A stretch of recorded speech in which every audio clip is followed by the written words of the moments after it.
नमस्कार दोस्तों, स्वागत है कन्हाई सर यूट्यूब चैनल पर। आज हम लोग यानी जितने भी पढ़े थे हम लोग पीछे, उसका हम लोग यानी प्रश्न और उत्तर जानेंगे। आज हम लोग क्वेश्चन करेंगे, जितने भी पढ़े थे उसका हम लोग आज क्वेश्चन डिस्कस करते हैं। तो हम लोग मध्यकालीन भारत पढ़े थे। मध्यकालीन भारत में हम लोग शुरू से पढ़े थे, पैगंबर मोहम्मद साहब के बारे में जाने थे, मोहम्मद बिन कासिम के बारे में जाने थे, गौरी के बारे में जाने थे। फिर दिल्ली सल्तनत आए तो उसका हम लोग क्वेश्चन करते हैं। फर्स्ट क्वेश्चन है, मोहम्मद साहब का जन्म कब हुआ था? फर्स्ट क्वेश्चन क्या है, मोहम्मद साहब का जन्म कब हुआ था? यानी पैगंबर मोहम्मद साहब जो थे, इसका जन्म कब हुआ था? तो जानते हैं 570 ईस्वी में। कब हुआ था? 570 ईस्वी में पैगंबर मोहम्मद साहब का जन्म कब हुआ था? 570 ईस्वी में। कहाँ हुआ था? मक्का में हुआ था। कहाँ हुआ था? मक्का में हुआ था। मक्का कहाँ है? सऊदी अरब में है। सऊदी अरब में है एक जगह जिसका नाम है मक्का। यहीं पे जन्म हुआ था 570 ईस्वी में। किसका? पैगंबर मोहम्मद साहब का। पैगंबर मोहम्मद साहब का। इन्होंने क्या किए थे? यानी हज के लिए 622 ईस्वी में मक्का से मदीना गए थे। कब किए थे? मक्का से मदीना गए थे। ठीक है, मदीना गए थे, जिसको क्या बोलते हैं?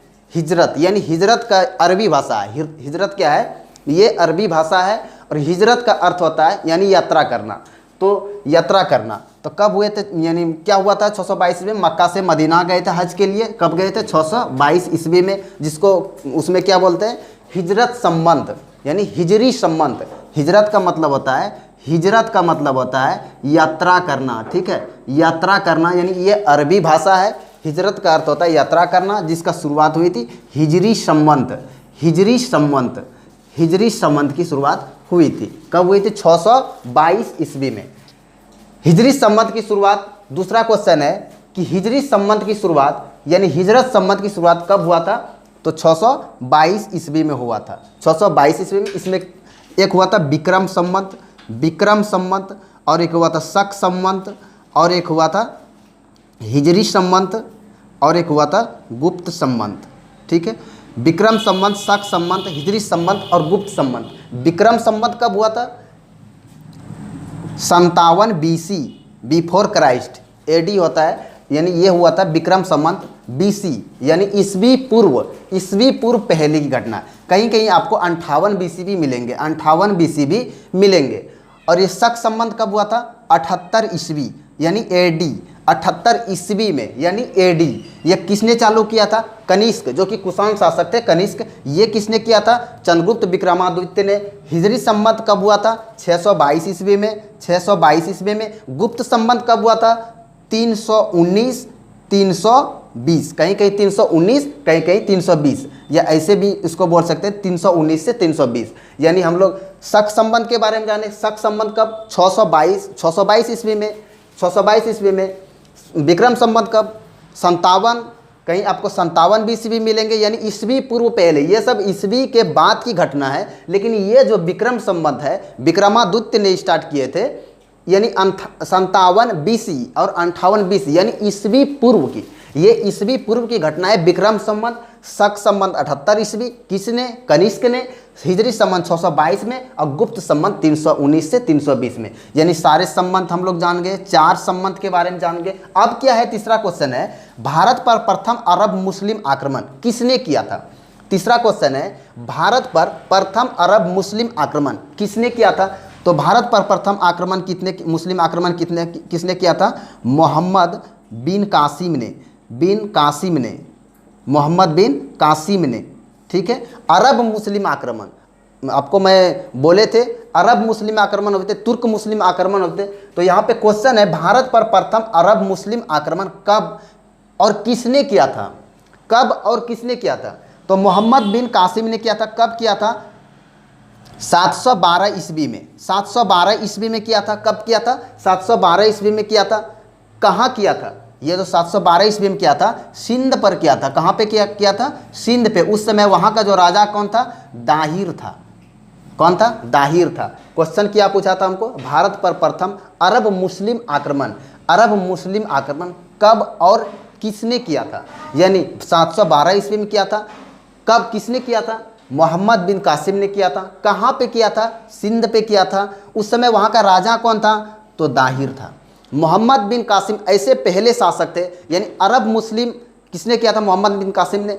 अरब मुस्लिम पहले मोहम्मद बिन कासिम थे जिन्होंने सर्वप्रथम जाजिया कर लगाया था। इन्होंने क्या किया था? सर्वप्रथम जाजिया कर लगाया था। ये जाजिया कर, अगर आपको पूछे कि जाजिया कर सर्वप्रथम किसने लगाया था, तो यही थे, मोहम्मद बिन कासिम ने सर्वप्रथम जाजिया कर लगाया था। किसके किसके ऊपर नहीं लगाया था? जाजिया कर तो लगाया था, हम जानते हैं कि जाजिया कर किसके ऊपर लगता है, यानी हिंदुओं का एक कर है। और जाजिया कर उस समय जो मोहम्मद बिन कासिम ने नहीं लगाया था, तो बूढ़ा पर नहीं लगाया था, यानी बूढ़ा जो था इसके ऊपर नहीं लगाया था। बच्चा के ऊपर नहीं लगाया गया था।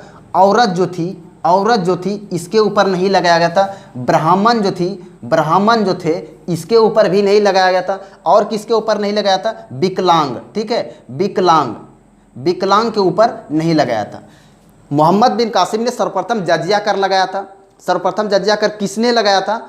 तो मोहम्मद बिन कासिम ने लगाया था। और किसके किसके ऊपर ये नहीं लगाया था? तो जाजिया कर किसके किसके ऊपर नहीं लगाया था? मोहम्मद बिन कासिम ने सर्वप्रथम जाजिया कर लगाया था, लेकिन जाजिया कर जो था ये 5 आदमी पे नहीं लगाए थे, यानी एक बूढ़ा व्यक्ति पे नहीं लगाया था, एक बच्चा पे नहीं लगाया था, और एक औरत पे भी ये जाजिया कर नहीं लगाया था। एक ब्राह्मण जो थे उस पर भी ये कर नहीं लगाया गया था। और एक जो थे विकलांग, यानी विकलांग के ऊपर भी जाजिया कर नहीं लगाया गया था। यानी हम लोग इसके बारे में जान गए। जाजिया कर, अगर क्वेश्चन आपको डायरेक्ट पूछे कि जाजिया कर किसने लगवाया था सर्वप्रथम, तो मोहम्मद बिन कासिम ने लगवाया था। किसके किसके ऊपर नहीं लगा था? बूढ़ा पे नहीं लगा था, बच्चा पे नहीं लगा था, औरत पे नहीं लगा था, विकलांग पे नहीं लगा और ब्राह्मण पे नहीं लगा था।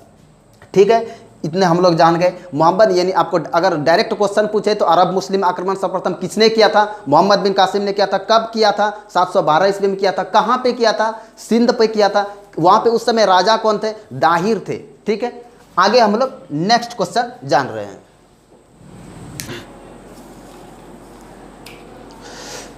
तो आगे हम लोग 4 नंबर क्वेश्चन पढ़ते हैं। प्रथम तुर्क मुस्लिम आक्रमण किसने किया था? प्रथम तुर्क मुस्लिम आक्रमण किसने किया था? पहले अब अरब मुस्लिम आक्रमण के बारे में हम लोग जाने, अब जो पढ़ेंगे हम लोग प्रथम तुर्क मुस्लिम आक्रमण किसने किया था। तो किसने किया था? सुबुक्तगीन ने किया था। सुबुक्तगीन ने किया था। ठीक है, सुबुक्तगीन ने किया था। किसने किया था? प्रथम तुर्क मुस्लिम आक्रमण किसने किया था? सुबुक्तगीन ने किया था। प्रथम अरब मुस्लिम आक्रमण किसने किया था? मोहम्मद बिन कासिम ने किया था। तुर्क मुस्लिम आक्रमण सर्वप्रथम जो किया था सुबुक्तगीन ने किया था। सुबुक्तगीन किस वंश के थे? ये यामिनी वंश के थे। यामिनी वंश, ठीक है, यामिनी वंश। यामिनी वंश का संस्थापक कौन था? अल्पतगीन।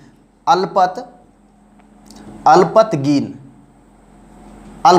यामिनी वंश के संस्थापक कौन है? अल्पतगीन है। अल्पतगीन यानी यामिनी वंश। सुबुक्तगीन किस वंश के थे? यामिनी वंश के थे। प्रथम तुर्क मुस्लिम आक्रमण इन्होंने ही किए थे, सुबुक्तगीन ने। और ये यामिनी वंश, सुबुक्तगीन के 2 बेटे थे, बताए थे, यानी गजनबी, महमूद गजनबी, और दूसरा बेटा का नाम था इस्माइल। ठीक है, इस्माइल। दूसरा बेटा का क्या नाम था? इस्माइल। एक का नाम था मोहम्मद गजनबी, और यानी दूसरा बेटा का नाम था इस्माइल। तुर्क मुस्लिम आक्रमण कौन थे? सुबुक्तगीन के ये दोनों बेटे थे। मोहम्मद यानी महमूद जो गजनबी थे, ये बड़े बेटे थे, और छोटे बेटे का नाम था इस्माइल। किस वंश के थे? यामिनी वंश के थे। और इस वंश का संस्थापक कौन है? यानी यामिनी वंश का संस्थापक कौन है? अल्पतगीन है। ठीक है, गजनबी ने प्रथम आक्रमण कब किया था? 1001 ईस्वी में किया था। कहाँ पे किया था? कहीं कहीं आपको कश्मीर में मिलेंगे, कहीं कहीं पेशावर मिलेंगे। कहीं कहीं जो है कश्मीर मिलेंगे, और कहीं कहीं जो है पेशावर मिलेंगे। कब किया था? 1001 ईस्वी। वहाँ का राजा उस समय कौन था? जयपाल था। कई कई बुक में आपको कश्मीर मिलेंगे, कहीं कहीं पेशावर मिलेंगे। राजा कौन था? जयपाल था। कब किया था? 1001 ईस्वी में किया था। किस वंश का था? महमूद गजनबी आपको पूछे किस वंश का था, तो ये यामिनी वंश के थे। या महमूद गजनबी किस वंश का था? यामिनी वंश का था। महमूद गजनबी ने सबसे बड़े आक्रमण सबसे बड़े जो आक्रमण किए थे कहाँ कब किए थे? सोमनाथ मंदिर पर किए थे। सोमनाथ मंदिर पर किए थे। कब किए थे? 1025 ईस्वी में, यानी 1025 ईस्वी में महमूद गजनवी ने सबसे बड़ा आक्रमण किए थे। कहाँ पे? सोमनाथ मंदिर पे। सोमनाथ मंदिर कहाँ है? गुजरात में है।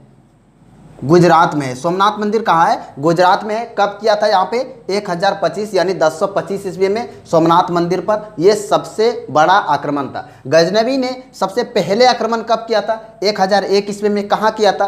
कश्मीर पे किया था। वहाँ का राजा उस समय कौन था? जयपाल था। जयपाल था। ठीक है, अब हम लोग 5 नंबर क्वेश्चन के बारे में जानते हैं। अब्बू रेहान मोहम्मद बिन अहमद। अब्बू रेहान मोहम्मद बिन अहमद किसका असली नाम था? अब्बू रेहान मोहम्मद बिन अहमद किसका असली नाम था? जो हम लोग पढ़े थे अल-बरूनी। अल-बरूनी का असली नाम था अब्बू रेहान मोहम्मद बिन अहमद। इसके दरबारी कवि थे, और कवि थे उत्तवी थे, और कवि थे फिरदौसी थे। कौन कौन थे? अल-बरूनी, उत्तवी और फिरदौसी। यानी अल-बरूनी का जो असली नाम था अब्बू रेहान मोहम्मद बिन अहमद उत्तवी। यानी उत्तवी ने एक पुस्तक की जिसका नाम था तारीख ए यामिनी। और अब अल-बरूनी के एक पुस्तक का नाम क्या है? अल-बरूनी का एक पुस्तक का नाम है किताबुल ए हिंद, यानी तहकाक ए हिंद या किताबुल हिंद, आप जो बोल सकते हैं। कहीं कि आपको तहकाक ए हिंद यानी उसी को बोलते हैं तहकाक ए हिंद। एक पुस्तक का नाम क्या था? तहकाक ए हिंद और किताबुल ई हिंद, यानी इसी को बोलते हैं तहकाक ए हिंद या किताबुल ई हिंद। किसके पुस्तक थे? अल-बरूनी के। अल-बरूनी का असली नाम क्या है? अब्बू रेहान मोहम्मद बिन अहमद। उत्तवी का था तारीख ए यामिनी। फिरदौसी के कौन से पुस्तक थे? शाहनामा जो पुस्तक है किस भाषा में है? ये कौन सी भाषा में है? फारसी में है। और ये किस भाषा में? अल-बरूनी जो लिखा है तहकाक ए हिंद जो लिखा है किस भाषा में है? अरबी में, याद रखिएगा। तहकाक ए हिंद जो पुस्तक है ये अरबी में है, और ये फारसी यानी फारसी में जो है शाहनामा जो है ये फारसी में है। ये किसने लिखा था? फिरदौसी ने लिखा था। तारीख ए यामिनी किसने लिखा था? उत्तवी ने लिखा था। और यानी तहकाक ए हिंद किसने लिखा था? अल-बरूनी ने लिखा था। ऐसे अल-बरूनी को जो है बहुत सारे मतलब विषयों में जानकार थे। इसने पुराणों का जो सर्वप्रथम अध्ययन किया था, पुराणों का अध्ययन सर्वप्रथम किसने किया था? अल-बरूनी ने किया था। ठीक है, अल-बरूनी ने किया था पुराणों का सर्वप्रथम अध्ययन। शाहनामा में क्या है? शाहनामा में आपको बताए थे, शाहनामा में जो है गजनी का अच्छाई और बुराइयों का इसमें अध्ययन किया गया है। शाहनामा पुस्तक में किस भाषा में है? फारसी में है। 6 नंबर को हम लोग जानते हैं। गौरी किस वंश का शासक था? गौरी यानी मोहम्मद गौरी किस वंश का शासक था? तो जानते हैं शमसवानी। ठीक है, शमसवानी वंश का शासक था। किस वंश का था? शमसवानी। गौरी किस वंश का था? शमसवानी। गौरी ने सर्वप्रथम भारत पर आक्रमण कब किए थे? 1175 ईस्वी में। कहाँ पे किए थे? मुल्तान पे किए थे। गौरी ने सर्वप्रथम आक्रमण कब किया था? 1175 ईस्वी में किया था। कहाँ पे किया था? मुल्तान में। उसके बाद कब किया था? 1178 में किया था। 1191 में कौन सी युद्ध हुई थी? तराइन की प्रथम युद्ध। 1192 में कौन सा युद्ध लड़ाई हुआ था? तराइन की दूसरी लड़ाई। और 1215 में हुआ था तराइन की तीसरी लड़ाई। आपको बहुत सारी किताब में तराइन की तीसरी लड़ाई में कहीं नहीं दिया हुआ है। ठीक है, लेकिन तराइन की तीसरी लड़ाई भी हुआ था। दूसरी लड़ाई के बारे में सब इसमें वाकिफ है, सब इसको जानते हैं। तराइन का फर्स्ट युद्ध और सेकंड युद्ध मोहम्मद गौरी और पृथ्वीराज चौहान के बीच में हुआ था। सेकंड युद्ध मोहम्मद गौरी और पृथ्वीराज चौहान के बीच में हुआ था, जिसमें गौरी सेकंड में जीता था, प्रथम में हार गया था। और आपको कई बुक में तराइन की तीसरी लड़ाई के बारे में जानकारी नहीं है, लेकिन तराइन की तीसरी लड़ाई हुई थी। कब हुई थी? 1215 में। किसके बीच हुआ था? इल्तुतमिश के बीच हुआ था। ठीक है, इल्तुतमिश और वर्सेस एल्दौज कहाँ के शासक थे? ये गजनी के शासक थे एल्दौज। इल्तुतमिश वर्सेस गजनी के बीच में युद्ध हुआ था, तराइन की तीसरी लड़ाई। ठीक है, तराइन की तीसरी लड़ाई यानी फर्स्ट लड़ाई, सेकंड लड़ाई और तीसरी लड़ाई, सब इसके बारे में जान गए। कब किया था आक्रमण गौरी ने? 1175 में कहाँ पे किया था? मुल्तान पे किया था। 1178 में कहाँ किया था? पाटन पे किया था, यानी पाटन पे। पाटन कहाँ है सर? गुजरात में है। पाटन गुजरात में है। पाटन गुजरात में है। 1191 में कौन सी लड़ाई लड़ी थी? तराइन की फर्स्ट युद्ध। 1192 में तराइन की दूसरी लड़ाई, और 1215 में तराइन की तीसरी लड़ाई। ठीक है, आगे हम लोग नेक्स्ट जान रहे हैं। 7 नंबर हम क्वेश्चन जानेंगे, गुलाम वंश का संस्थापक कौन है? गुलाम वंश का संस्थापक कौन है? कुतुबुद्दीन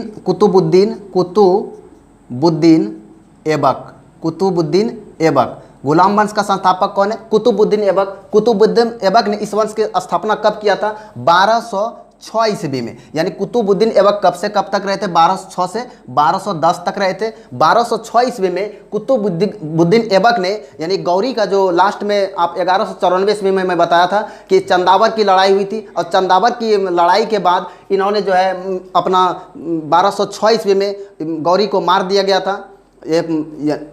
एक जो जनजाति थे जिसका नाम है खोखरो जनजाति। खोखरो जनजाति। खोखरो जनजाति थे। अफगानिस्तान में एक सिंधु नदी है, सिंधु नदी के किनारे खोखरो जनजातियों ने गौरी को घेर करके उसको मार दिया था। और 1206 ईस्वी में इसके गुलाम, यानी गौरी के गुलाम थे कुतुबुद्दीन ऐबक। कुतुबुद्दीन ऐबक ने एक नए राजवंश की स्थापना करता है जिसका नाम है गुलाम वंश। गुलाम वंश की स्थापना कब हुई थी? 1206 ईस्वी में। किसने किया था? कुतुबुद्दीन ऐबक ने। कुतुबुद्दीन ऐबक ने क्या क्या निर्माण किए थे? इसने 2.5 दिन का झोपड़ा, यानी 2.5 दिन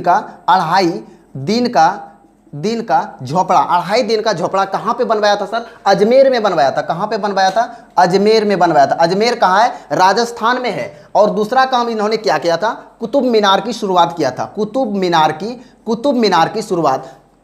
की शुरुआत किया था। किसने किया था? कुतुबुद्दीन ऐबक ने। किसकी याद में? अगर आपको क्वेश्चन सीधे पूछ दे कि सर कुतुबुद्दीन ऐबक की, यानी कुतुब मीनार की शुरुआत कुतुबुद्दीन ऐबक ने जो किया था, किसकी याद में किया था? तो एक संत थे, सूफी संत बख्तियार काकी, उसका नाम था सूफी संत बख्तियार काकी। सूफी संत बख्तियार काकी की याद में, यानी कुतुब मीनार की शुरुआत किसने किया था? कुतुबुद्दीन ऐबक ने किया था, सूफी संत बख्तियार काकी की याद में। आपको मैं बोला था कुतुब मीनार में 5 मंजिल है। आप उसका फोटो देखिए, अगर आप फोटो देखिए तब अच्छी से समझ में और आएंगे। कुतुब मीनार में 5 मंजिल है। इन्होंने जो है 2 मंजिल का निर्माण किया था। 2 मंजिल का निर्माण किसने किया था? कुतुबुद्दीन ऐबक ने किया था। और लास्ट में 3 मंजिल का जो निर्माण किया था, यानी इसके बाद जो आए थे इल्तुतमिश यानी दामाद, जो हम पहले बता चुके थे। इल्तुतमिश जो थे कुतुबुद्दीन ऐबक के दामाद थे। इन्होंने 3 मंजिल का जो बचे थे, 3 मंजिल, 2 मंजिल का तो निर्माण इसने करवा दिए थे कुतुबुद्दीन ऐबक ने। 3 मंजिल जो बचा, इसका निर्माण जो किया था इल्तुतमिश ने करवाया था। और इसने क्या किया था? यानी 2.5 दिन का झोपड़ा अजमेर में बनाया था, और यानी कुतुब मीनार की शुरुआत किया था। और इस एक मस्जिद बनाया था जिसका बोले थे कुतुब उल इस्लाम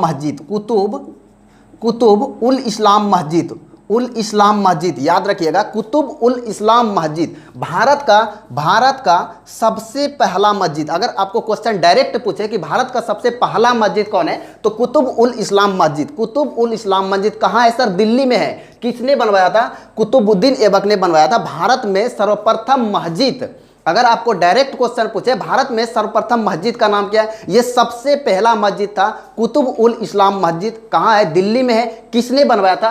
कुतुबुद्दीन ऐबक ने बनवाया था। 1210 ईस्वी में कुतुबुद्दीन ऐबक की मृत्यु हो जाती है। कैसे हो जाती है? घोड़े से गिरकर, यानी एक बताए थे चौगान खेलते समय, चौगान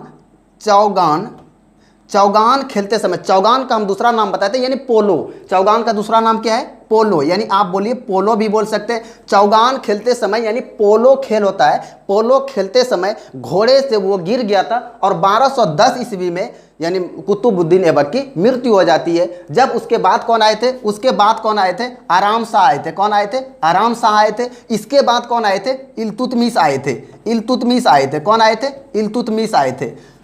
आराम शाह मात्र 8 महीने तक ये शासन किए थे, और इल्तुतमिश आए थे। इल्तुतमिश के बाद कौन आए थे? रुकनुद्दीन फिरोज कौन थे सर? रुकनुद्दीन फिरोज इल्तुतमिश के एक पुत्र थे, और पुत्री कौन थे? राजिया सुल्तान। पुत्र कौन थे? रुकनुद्दीन फिरोज खिलजी, यानी बेटे का नाम, इल्तुतमिश के बेटे का नाम है रुकनुद्दीन फिरोज खिलजी, और बेटी का क्या नाम है? राजिया सुल्तान, जो भारत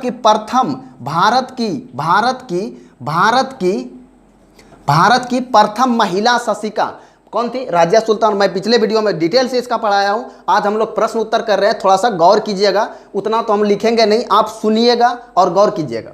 भारत की प्रथम महिला शासिका, भारत की, अगर आपको क्वेश्चन में सीधे पूछे कि भारत की प्रथम महिला शासिका कौन थी? राजिया सुल्तान थी। राजिया सुल्तान। और राजिया सुल्तान के भाई का नाम क्या था? यानी इल्तुतमिश के बेटे का नाम क्या था? रुकनुद्दीन फिरोज खिलजी।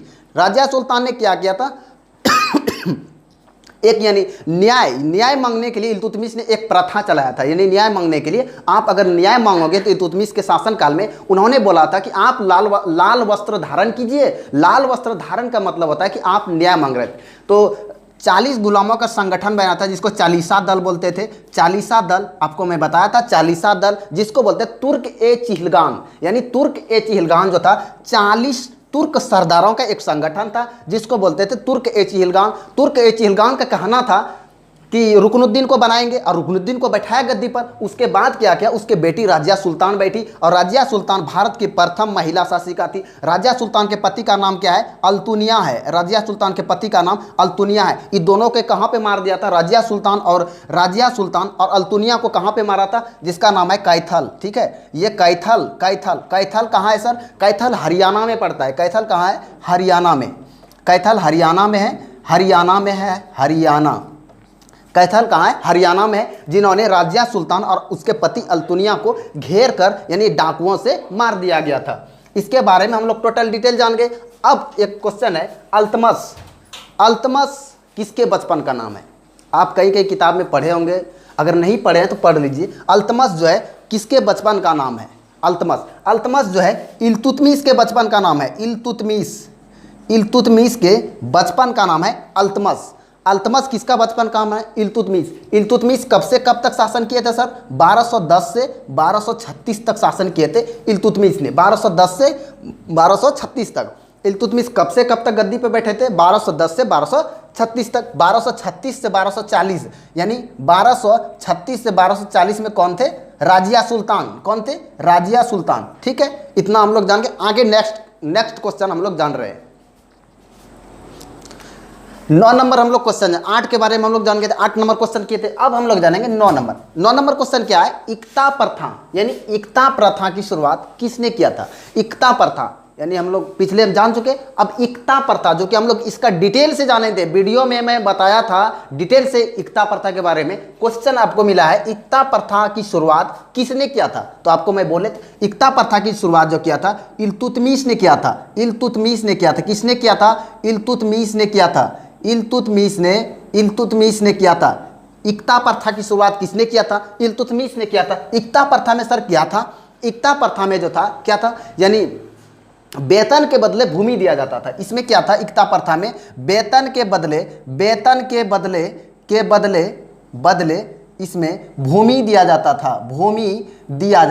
वेतन के बदले भूमि दिया। इल्तुतमिश ने क्या किया? एक अपने शासनकाल में इक्ता प्रथा चलाया। इक्ता प्रथा में क्या होता था? यानी आप जो सैनिक का वेतन नहीं देके आप उसको भूमि दे दिया जाता था। यानी वेतन के बदले भूमि देना, जिसको बोलते थे इक्ता प्रथा। सर इक्ता प्रथा को खत्म किसने किया था? इक्ता प्रथा को खत्म करने वाला नाम है अलाउद्दीन खिलजी। ठीक है, अलाउद्दीन खिलजी। आपको मैं बोले थे अलाउद्दीन खिलजी। कौन थे? अलाउद्दीन खिलजी। चलवाया था किसने इक्ता प्रथा को? इल्तुतमिश ने चलवाया था। इसको खत्म कौन किया था? अलाउद्दीन खिलजी। अलाउद्दीन ने क्या किया था? अलाउद्दीन खिलजी ने यानी सेना को अस्थाई सेना में नियुक्त किया था, और नगद वेतन देने की प्रथा चलाई थी। यानी ये आपका इक्ता प्रथा जो है, इक्ता प्रथा शुरुआत किया था इल्तुतमिश ने। इक्ता प्रथा को खत्म किसने किया था? अलाउद्दीन खिलजी ने। खिलजी वंश के दूसरे शासक थे अलाउद्दीन खिलजी ने इक्ता प्रथा को समाप्त करके, और इसने क्या किया था? अस्थाई सेना का गठन किया था और नगद वेतन देने की शुरुआत की थी। यानी और इसने क्या किया? नगद वेतन देने की शुरुआत की थी, और जो भूमि थे यानी उसको खत्म कर दिया था। इसको सेना को यानी नगद वेतन दिया जाने लगा, और इक्ता प्रथा को समाप्त कर दिया। आपको क्वेश्चन अगर डायरेक्ट पूछे कि इक्ता प्रथा की शुरुआत किसने की थी? इक्ता प्रथा की शुरुआत इल्तुतमिश ने की थी। और इसको खत्म किसने किया था? अलाउद्दीन खिलजी ने किया था। याद रखिएगा, अलाउद्दीन खिलजी ने इसको ख़त्म कर दिया था। इन्होंने क्या किया था, अस्थाई सेना का गठन किया था और नगद वेतन देने की प्रथा चालू किया था। इसने क्या किया था, घोड़े को दागने की नियम बनाया था। घोड़े को दागने और हुलिया लिखने, सैनिकों को हुलिया लिखने का भी नियम बनाया था। आपको घोड़े की दागने को किसने किया था, यानी अलाउद्दीन खिलजी ने किया था। और इसने क्या किया था, हुलिया लिखने का नियम बनाया था। यानी अस्थाई सेना अगर पूछे किसके शासनकाल में, अलाउद्दीन खिलजी के शासनकाल में। नगद वेतन पूछे अलाउद्दीन शासनकाल में। अलाई दरवाज़ा यानी ये किसने, अलाउद्दीन खिलजी ने। तो इतने बारे में हम लोग जान गए। अगर इसका क्वेश्चन हम लोग किए और इसमें क्या हुआ, अगला हम लोग नेक्स्ट दिन जो जानेंगे, फिर जानेंगे हम लोग क्वेश्चन करेंगे। कई क्वेश्चन करने से हम लोग रिपीट होता है, जितना भी हम पढ़ाए थे, जितना भी बोले थे, उसका हम लोग आज क्वेश्चन किए। पूरा डिटेल से जब पढ़ाए और उसका लास्ट में हम लोग क्वेश्चन किए, आप लोग को अच्छी तरह से समझ आ गए होंगे। अब जो हम लोग आगे नेक्स्ट क्लास करेंगे, फिर क्वेश्चन हम लोग करेंगे, तो आगे हम लोग नेक्स्ट क्लास करेंगे। उसके लिए मैं जय हिंद, जय भारत।